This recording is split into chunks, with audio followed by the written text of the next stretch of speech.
Punks, go on my pub. Me and my friends in $100 Volvo, buzzing down the street while we cruising on the road, getting fucked up on the 101, shooting our guns and having fun. 40 beers later and a line of speed, 8-ball blowing half a pound of weed, headed down the tracks to Mexico, fucked on beer and staying cold. I drink cheap beer, so what are you?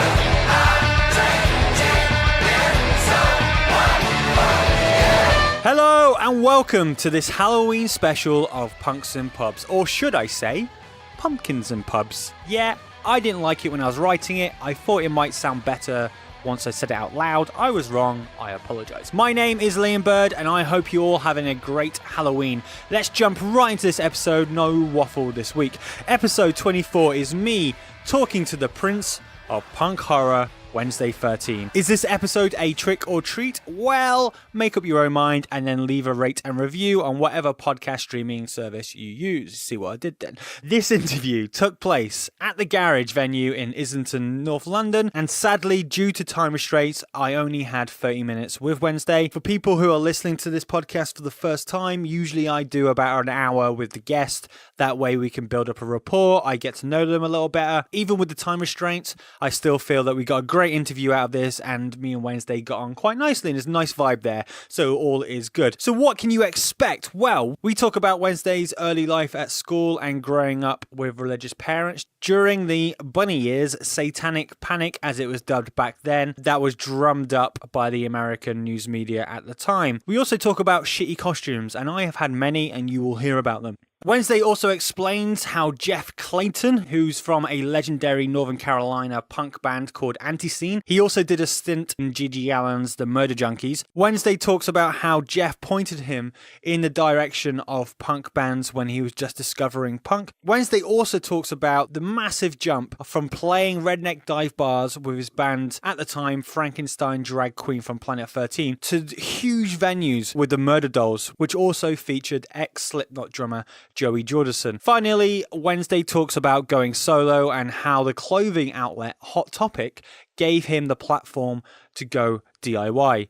We keep the Halloween theme going with a fucking great experimental punk act from the City of Angels, Los Angeles, called Deaf Cat. You want to stick around for them. They are fucking great. Right, let's get this ghost train going. Ladies, gentlemen, goblins and ghouls, I give you episode 24 with Wednesday 13.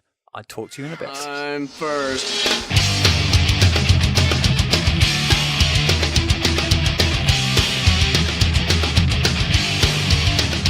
Well, I come from a planet beyond the stars, looking for some human body parts. I'm gonna pull your body from your grave, 'cause I'm grave robbing USA, and I'm riding around in my Alexa ship, looking for some grips to kick. I'm gonna pull your body from your grave, 'cause I'm grave robbing USA, and I'm grave robbing USA, and I'm a grave robbing USA, and I'm a digging up the dead today, 'cause I'm grave robbing USA.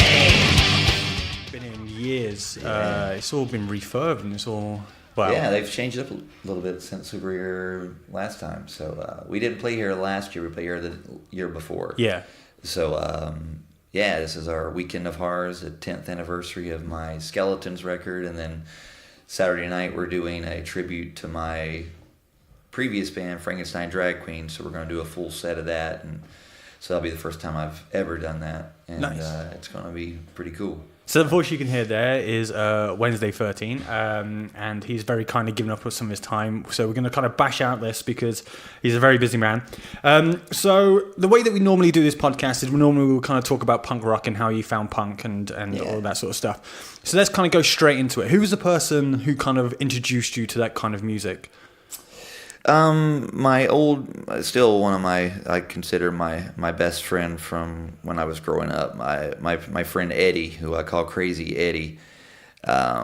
He and I kind of grew up together, and we got into music together, and we started discovering, just everything together, whether it was Alice Cooper and things like that. And then I remember being in like 7th grade, and we listened to the Ramones and the Sex Pistols, and we also had we were also kind of skateboarder dudes. Yeah. And it was really weird because the skateboarders listened to Red Hot Chili Peppers before they ever had their big hit, so I heard their name, and then the Circle Jerks and Descendants and Minor Threat, and it was just, so that was a whole nother world, and it was for us, we were starting to play music, and we could play those songs because they were easier to play. So I remember we were doing Minor Threat, Stepping Stone, just covering Ramones songs and things like that. So punk was something that I kind of got into after I started getting into the hair metal stuff, and I really started appreciating but my favorite punk band, if everyone goes Ramones or Sex Pistols, I have to say Sex Pistols. Yeah. Not the Damned. The Damned is the third. Oh, okay. They're the third. The Ramones and Sex Pistols, such a huge influence on me, and the Damned is too. Yeah. But if I had to pick between Ramones and Sex Pistols, I'm a Sex Pistols dude. It's just, I love that record. It's timeless to me. They were trying to do. Steve Jones wanted to be the New York Dolls, so it's kind of got that vibe. But it's just attitude. So you grew up in North Carolina, Charlotte? That was the big city. Okay. You had to drive 45 minutes to an hour to get to the big city. So we were out in the sticks. So liking that kind of music and me kind of generalizing, was it very much like you were kind of an outsider? Was it, or were all the kids in your school digging that kind of music? No, I was the weirdo. Me and my buddy Eddie, we were the guys that had Fangoria magazine pictures hanging in our lockers of bodies hanging. I remember having like a 8x10 of Predator of the bodies all skinned hanging in my locker, and my math teacher was like, "You can't have that in here," and I'm like, "It's not real." Did you embrace it, or did you kind of fight it? Because some kids will kind of hide their love for things that aren't class bunny ears, for people who can't see this, as normal, whereas some people go, fuck it, this is who I am, I'm balls out. It was on my sleeve. Yeah. I wore my, if I had a horror movie shirt, or if I had a rock and roll shirt that was offensive or loud, I wore it. I couldn't wait to wear it, so everyone kind of knew. I was a really small school. I was the only kid besides my girlfriend who had black hair in school. We were the only ones, dyed our hair in 1992, dyed our hair black, and was the only people in school that had black hair. The word goth, I didn't even really know what it meant. Yeah. It was just so I've always stood out from the crowd, and it's not hard to do, especially in a little town like North Carolina. So during that time, there was actually a phrase that's called the Satanic Panic in America between the 80s and 90s. Mm-hmm. Did you ever get any of that shit, like any of that backlash of people going, "You've got black hair, so therefore you're a Satanist"? Absolutely, every day of my life. During the 80s, it was the whole, when I was getting into rock music and stuff, the whole PMRC thing was heavy, and it was just like, my parents being God-fearing, Southern people, they would see me with a Iron Maiden poster on my wall or something, and they were like, "I heard about that on the church show. Tear it down," So it was just, it was a weird time where heavy metal was feared like violence. Like, if you listen to this, your child's going to turn out to be a demon, murder rapist kind of deal, so it kind of had a bad rap about it. But that was a scary time, and then bands were embracing it, like Motley Crue, going, "This album may contain backwards messages or it may not, whatever you hear." So were you constantly then battling your family then for your musical taste? Were you basically trying to educate them in the music and go, this isn't what you believe it is? Like, did they ever take that on board? My parents didn't really. They support me in everything I've done and musically and stuff, but they were never music fans or behind me going, "Oh, you should do this." Like literally, it was, "Oh, he's out in the garage making noise again, screaming." I mean, they must have bought you the instruments. Oh though. yeah, absolutely. My parents are so old fashioned. It's just not in their world. They didn't know what I was doing. They thought it was a phase or something. And now I'm 42 and I've been doing this since I was 15. So it's just, but it's worked out, man. It's like, I've embraced over the years. I've just taken in influences from everything. Originally, it started off as kind of the hair metal, glam rock stuff of the 80s. And then I discovered punk. And then those two worlds mixed together. And when I started my first band, it was a mixture of what I called kind of glam rock and punk rock. Yeah. My own version of it. With that sound of punk, can you remember like your first punk show and going to that? And how was that? Like as an experience? I was my very first, I would say, punk show. I went to a lot of concerts. My first concert was Dr. Feelgood, Motley Crue. Yeah. In arena. Then I seen a bunch of bands and clubs and things like that. But in around 1995, in Charlotte, I was going to a bunch of shows, and my band played a show. And one of the security guards happened to be from this band called Antiscene, which is a big punk band from our area, who was also associated with G.G. Allin. When G.G. Allin died, my friend Jeff went out as the front man of the Murder Junkies and did a tribute, because he was the only guy that was respected enough by the G.G. Allin fans to go out and do that. So he was a huge influence on me, back in the mid-'90s. Like, he just knew about all these bands, and so when I would tell him, "You like the Sex Pistols? You like the Damned? Well, here, check out Anti-Nowhere League. Here, check out this." And so he was turning me on to other things. But my first punk show was seeing this band Antiscene in a local club in my town, and it was literally like watching an extreme wrestling event with punk rock, because Antiscene combined wrestling and like Jeff cuts his head open and does the Crimson Mask, he bleeds, and it was just people going nuts. And so that was a real punk rock show where like you felt like you were in danger of getting like, man, I'm in the middle of this little tiny tornado and this. So that was a really cool feeling. I never saw that before, So have you tried to take that on stage? Because one of the things that you try and do in your lyrics is like shock value and stuff like that. So when you're on stage, do you have that presence? Is that in the back of your mind, like your little punk rocker in the back of your head going, let's do some fucking crazy shit and let's freak these people It's always been like that. It's always like this shows we're doing this weekend here is just like, I've been thinking about this for months and months, what we're going to do. So it's always about... It's just trying to get a reaction. I don't know if you can shock an audience anymore without killing yourself, but you can definitely surprise an audience and do things that they're not expecting. And I'll spend hours and hours working on just cool little ideas that aren't any big major effect. It's just a little cheap trick that I do. And so I've been able to make it work, and I've been able to make it fun.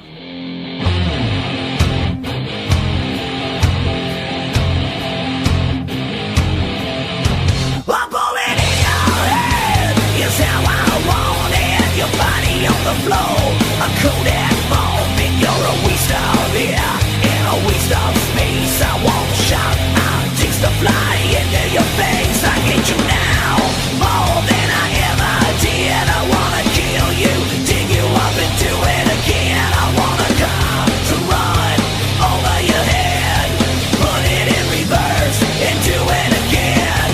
And I would be lying if I said that it wasn't true. I only want bad things to happen to you. I want bad things to happen to you. I want bad things to happen to you. I want very bad things to happen to you. Yeah. Well, you was kind of talking about tradition. So every year, usually you're in London for Halloween, and obviously that's a big thing your fans associate with you, especially in this country.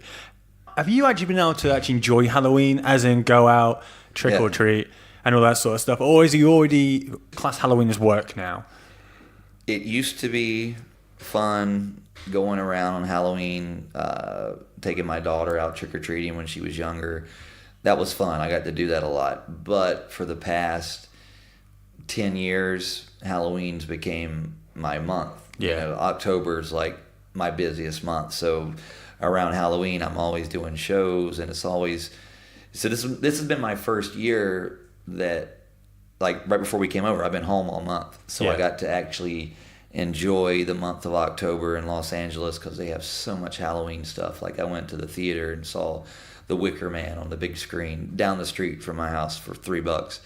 You know, so it's just like nonstop Halloween stuff there. So that's a really, really, really cool thing there. Because Halloween in this country has kind of now become a lot more Americanized. It's definitely moved. 16 years ago when I came over here, you couldn't find a plastic pumpkin, you couldn't find anything. Nah. And I was like, what? My mum used to just cut out a bin bag and stick it on me and put ketchup on me and go out. You're now something. You're a bloody ketchup ghost. Exactly. Yeah. What was your worst Halloween costume you had where there's no effort was put in? And you're just like, oh my God, this is who I am. I haven't had time this year. Well, when I'll never forget this. I was in 3rd grade, and I was obsessed with Rambo. Yeah. And my dad had some military friends and had this little, from the Army, custom-made child military suit made for me that I would sleep in. I just, I wore it like nonstop, and that was kind of my thing. And my mom was like, she's like, well, what are you gonna be for Halloween? I was like, well, I want to be an Army man again. And she's like, no, you're doing something different this year. And I was like, I don't want to do. You do it every year. You gotta do something different. So she goes to the market, and it's like the day before Halloween, so all the good costumes are gone. Yeah. And this is 1983, and the only costume left was from Return of the Jedi, the big fat pig Gamorrean guards. Yeah. You know, and that was the costume she brought home, and she's like, here's your costume. And I went, I don't want to be a pig. And she's like, I've spent $20 on this, you better wear it. And at that time, you could wear your Halloween costume to school. They wanted you. So I had to go to school as the Gamorrean guard pig, and everybody just oinked at me all day. And I felt stupid. And well, the fact that your school knew who that character was is pretty decent. It was huge. It was just kind of, I just a little warthog pig running around. So that was probably it's not the worst outfit, but at the time, I didn't want to be I'd much rather been Darth Vader or Luke Skywalker, not the little Gamorrean guard. Everyone knows that you love your horror movies and stuff like that. And you've also directed some of your music videos. Have you ever been tempted to make that jump and do some like short horror movies or? I've been asked about that, and the question always comes up, just because Rob Zombie started getting into films, and he did it great and did it awesome. And so eventually, I think I'll get to that point where I can do something like that.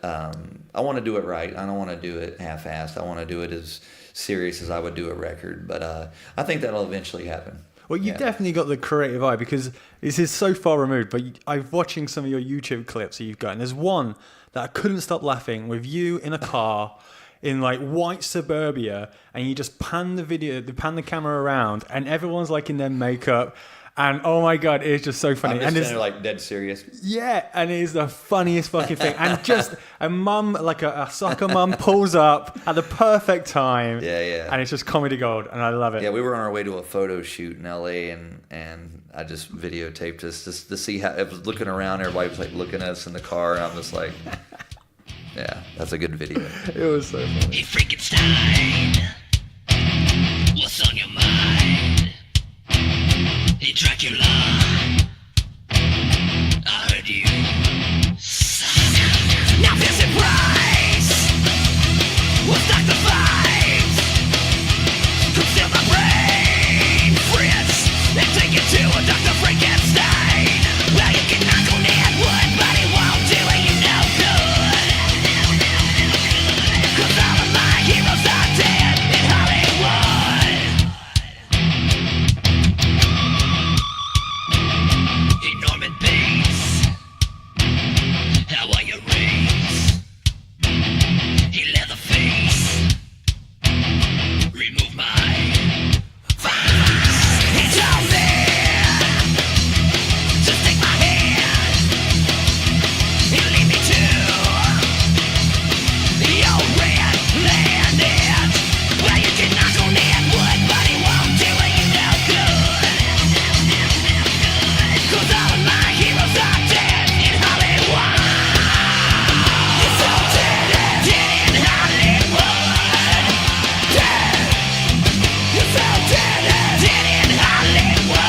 started out and you were in your first band. I'm going to quickly go to my notes because my memory is bullshit. Yeah, my first band was like Frankenstein Drag Queens. Well, Yeah. roughly that was the first. Maniac, Spider Trash, Frankenstein Drag Queens were kind of morphed into each other, and they kind of started around 92, 93. So did you find an audience straight away, or were you struggling doing the dive bar scene?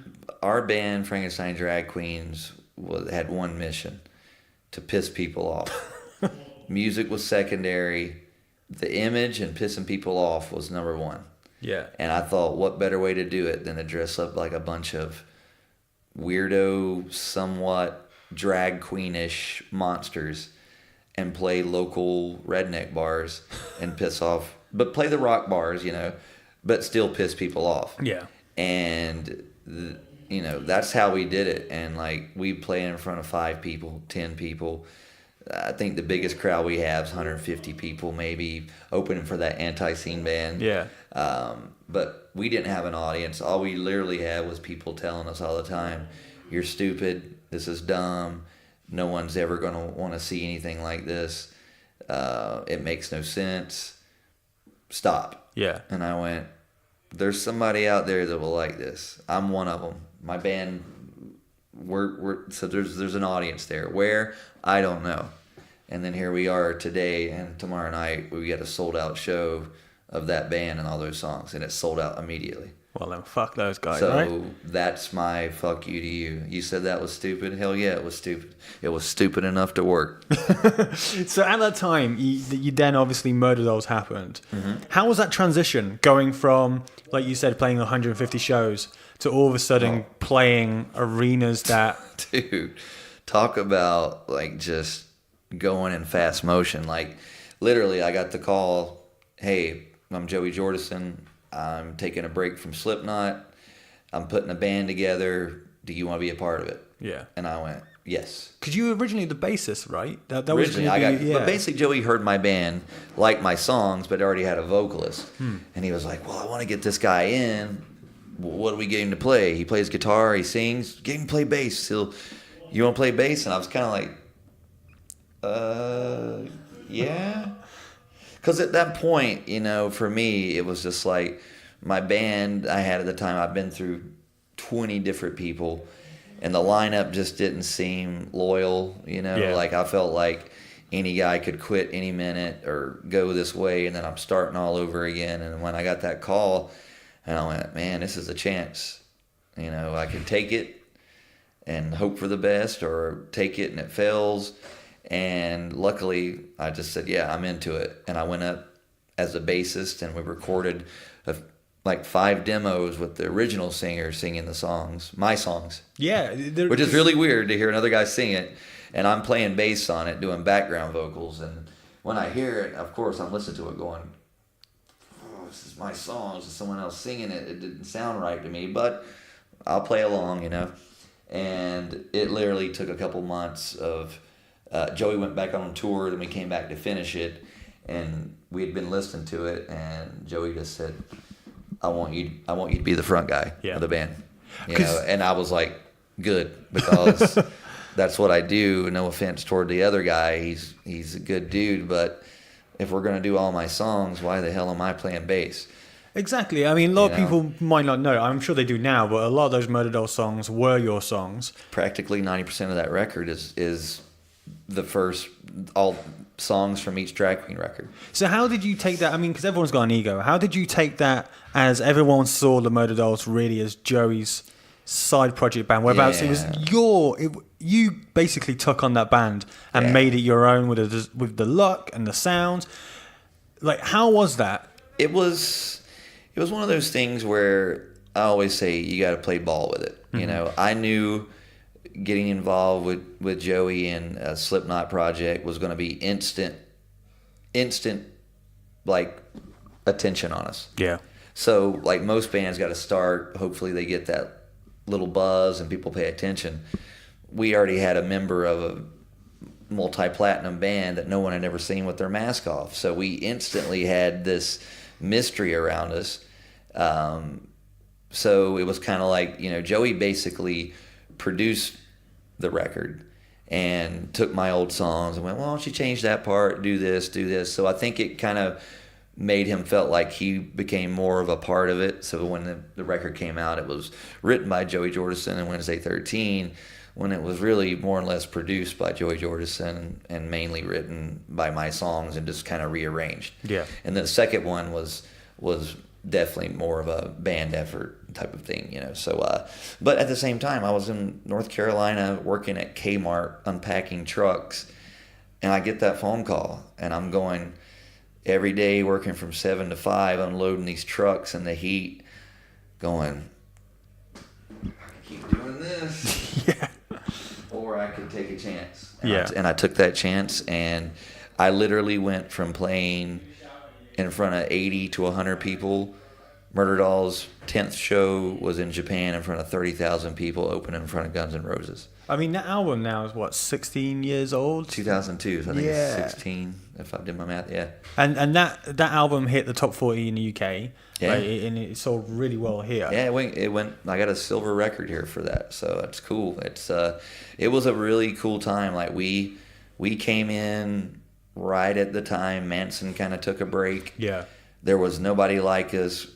Nu metal was dying, and we were kind of the band to put the stake through that. We didn't want to be the nu metal band. We wanted to be the smutty, sleazy, rock and roll scumbags. Like, we're a bit Motley Crue, we're a bit the Ramones, we're a little bit Plasmatics, we're a little bit Murder Junkies, we're all the grime and dirty parts of those bands, you know. It was sold to me by a friend who was a huge Slipknot fan, and I was never really a big Slipknot fan, but he's like, listen to this, like, this is definitely your jam. And I listened to it, and I was thinking, fuck, okay, this is pretty cool. Because in my head, like you said, it was to me a mix of that kind of LA cock rock kind of sound, but with the sleazy punk. That's all I knew. And it's just like, when I started writing those songs, you know, like when people start writing music, you know, they say, well, what do you write about? Sing what you know about. I know about horror movies. Yeah. So that's why most of my early material, everything's based off movie, because I literally lived in front of a TV. Now I've tried to change things up because I don't want to keep repeating myself. So now I kind of tell more stories as opposed to watching a movie and just writing about Friday the 13th, because I've covered everything. I'm about to record my 8th solo album, so I don't even know how many fucking records I have out now. It's just, you know, so I kept trying to be diverse, keep it going, but always paying respect to the past.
Finished. Like, how do you, music's always kind of been what you've been doing, but then Murderdolls was your big break.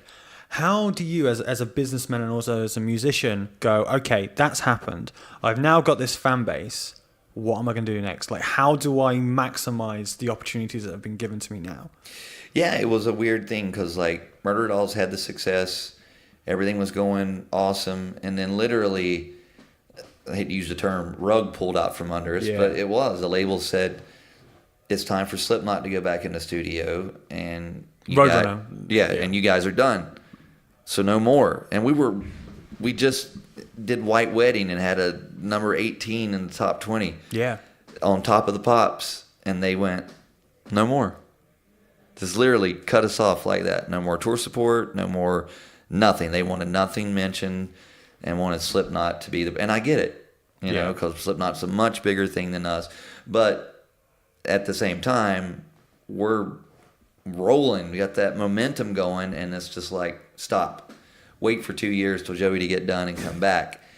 And I was like, and then Joey goes, well, it won't be 2 years. It'll be like 6 months. Okay, I can wait 6 months. And then it turned in, it's going to be the 2 year cycle. And then I went, you know what? 2 years is a long time. I'm not going back to unloading trucks. How about I book a Wednesday 13 tour, try it in London? And I did it in 2004. And I came over and got a couple guys to play with me, and I played Frankenstein Drag Queens and Murderdolls songs, and every show was packed. Yeah. And I went, whoa, I could maybe just do this. And that's where it started. So basically just seeing the reaction in London showed me that I could do it.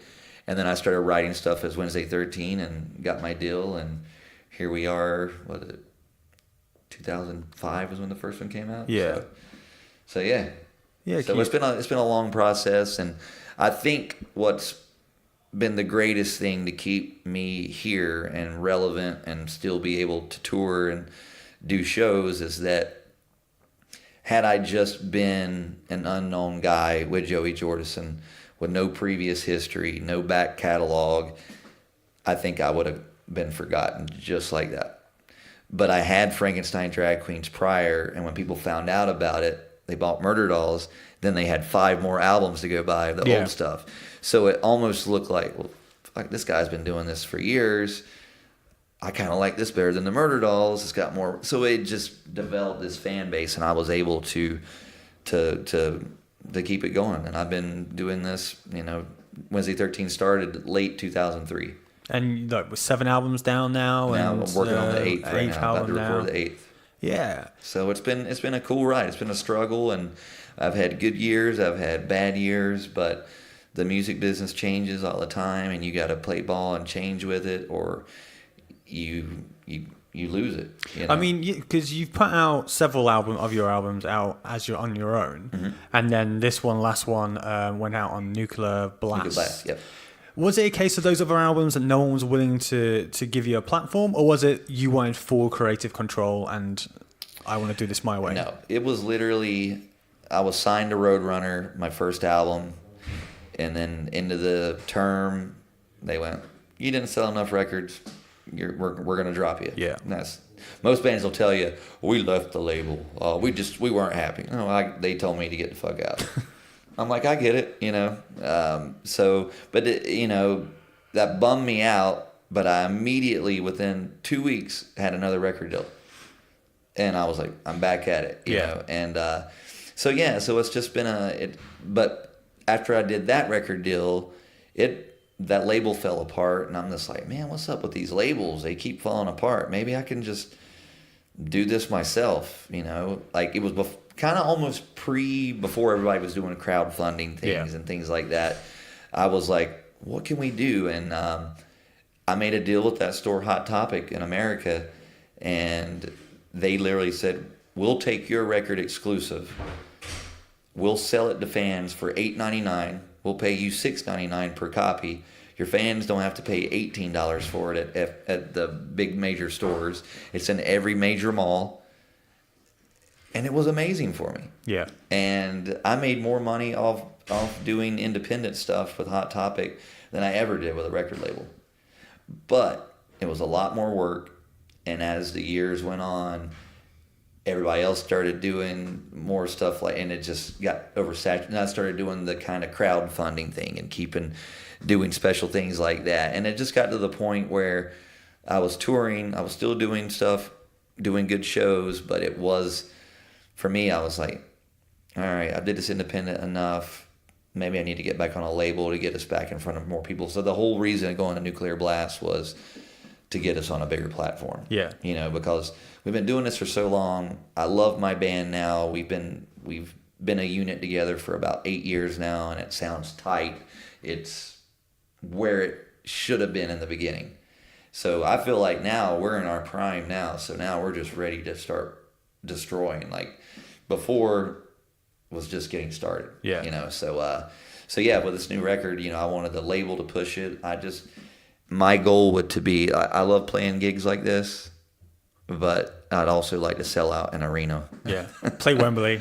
Exactly. Yeah. It's like anybody goes, oh, I'm cool just being where I am. It's like, you make music for people to hear. Yeah. And I want everybody to hear it. Exactly. And that's kind of the goal, It's like, I want to move up to do bigger, better things. I've been playing bars since I was 15. And I've been lucky enough to play with bands and play arenas and do things. But it would be nice one day to go, hey, I'm headlining my arena show. We're going to start wrapping this up because I know you've got people coming up. So one of the things that I've noticed, I mean, one of the reasons why you're so like ran all over the place now is because the VIP packages that people do now. Do you see that as just the next step for bands now having to do that instead of merch? They're now it's the on only stage. way to do it. Yeah, Unfortunately, and the cool thing about that, I was doing the VIP stuff way before bands were doing. I started doing that in 2008. yeah. I had the idea and it worked. And I mean, you're getting people to hang out in your bus with you after the gig. You got to make it fun for the fans. It's not all about what extra money can I get. It's about making the budget work, but also making it fun for the fans. Yeah. So with our VIP packages, we have a standard meet and greet where you can come to sound check, and afterwards we'll sign stuff and take photos. Then we got the next tier where you can do that same thing, but you get to come on the bus and have a Halloween party with us on the bus for, and then the super thing is the Golden Ghoul, where you get to come and hang out and help us load in. You get to sound check with us. Yeah. Watch from the side of the stage. That's kind of, like I said, the game's always changing, and these are available for people that can do it and can afford it. If you can't afford it, maybe you'll meet me outside, but this is just a guaranteed thing. And I have a lot of fans that range from age 13 to 60 years old. And I have mainly the older people that go, I'm too old to wait around after the show in the cold with all these fans, so I'll pay the meet and greet to come on your bus and have 5 minutes with you. And to them, that's the best thing. So if you could have told me I could have met Alice Cooper when I was 13 for $100 and go on his bus, I would have saved all my lunch money and stole as much money as I possibly could to do that. And but that gives back to the fans, so it's just a new thing now. It's the way bands survive. I make more money and I'm able to tour because of these meet and greets. So thankfully my fans are making it possible for us to do what we do. Well, Wednesday I'm going to let you shoot off, man, and go do your thing. But thanks for your time. Dude, and thank you so much. Next Fun time you're talking. back in London, we'll try and do it a little bit longer and have a proper for sure. chat. Cheers, man. Thank you. Awesome, man. Hey, little sister, what have you done? Hey, little sister, who's the only one? Hey, little sister, who's your Superman? Hey, little sister, who's the one you want? Hey, little sister, shine your eye. Now it's a nice day to start again. Come on, it is a nice day for a white wedding. And it's a nice day to start again. Hey, little sister, what have you done? Hey, little sister, who's the only one? Well, I've been away for so long. Well, I've been away for so long. Well, I let you go for so long. Now it's a nice day to start again. Come on, it is a nice day for a white wedding. And it's a nice day to start again. Thank you to Wednesday for giving up his time. You have no idea how busy that dude is. Also, a quick thank you to Michelle over at Costa Nostra PR for setting up the interview and being such a supporter of the podcast. As always, thank you to Steve Burke for audio assistance. And lastly, let me thank you the listener. For downloading this podcast, it means a great deal. Right, time for the bit where I actually go, yeah, I'll get around to that soon. Please go rate and review the podcast. It really helps the podcast grow and lets people find the podcast easier. When they type in punk in the search engine, they won't get a podcast on CM Punk and wrestling. Follow the podcast on all the socials, Insta, Twitter and Facebook at Punks in Pubs, and use your mouth to tell your friends. If you're a mute, then use WhatsApp and link the podcast to your friends. If you are in a band and you want to get some airplay, then send over your MP3s to punksinpubs@gmail.com. And if we dig your sound, we'll play you out at the end of the podcast, just like these guys. They're called Death Cats. They seem like a great band to catch live, so make sure you check them out if they're in your town. Heads up, if you are on any sort of drugs right now, maybe skip this one. I think it might do things for your brain. Or if that's the kind of vibe that you're looking for, then stick around. Anyway, they're called Death Cats, and this song is called Purple Light Cruise. You're either going to hate it or you're going to love it. Let's just say it like that.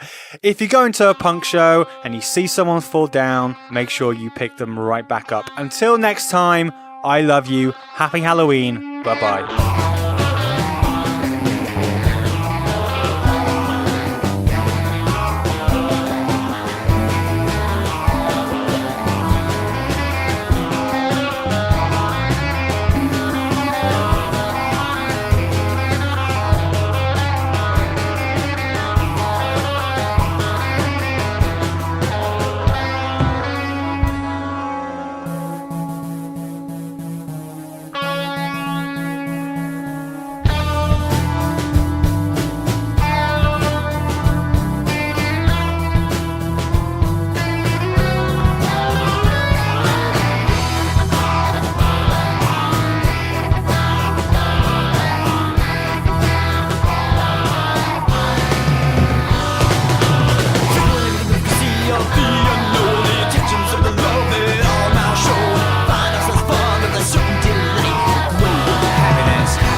Kind of mind.